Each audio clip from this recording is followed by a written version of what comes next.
আরে বল্টু, তোকে যে আমরা প্রতি মাসে গ্রেফতার করে আনি, তোর শরম লাগে না?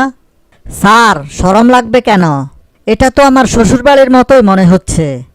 জেলখানা তোর কাছে শ্বশুরবাড়ির মতো মনে হচ্ছে কেন? এখানে ফ্রি খাওয়া, ফ্রি থাকা, সব কিছুই ফ্রি, কোনো বিল দিতে হয় না।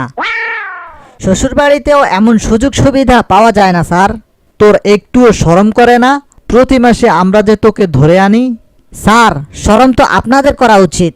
আসতে চাই না, তারপরেও প্রতি মাসে আমার বাড়ি গিয়ে বসে থাকেন।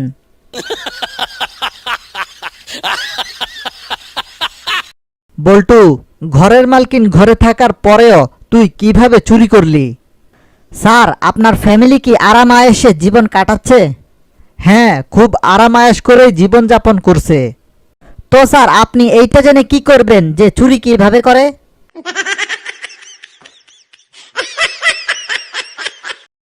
বল্টু, তুই যেখানে চুরি করতে যাবি সেখানে আজ কেউ নাই, এটা কি করে বুঝলি? স্যার, ফেসবুক ফ্রেন্ড পুরো 15টা ফটো ফেসবুকে আপলোড করে লিখে দিয়েছে, মাস্তি উইথ ফুল ফ্যামিলি ইন বালুরটাল।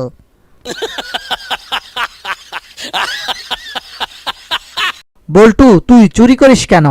আপনার জন্য স্যার, আপনার বাচ্চার জন্য, আপনার বউয়ের জন্য, আপনার পরিবারের জন্য স্যার।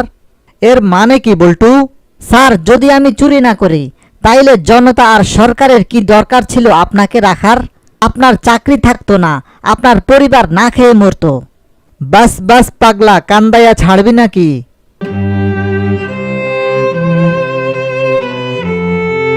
ছেড়ে দাও বল্টুকে, তবে কথা দিয়ে যা, সামনে থেকে আর কোনোদিন চুরি করবি না।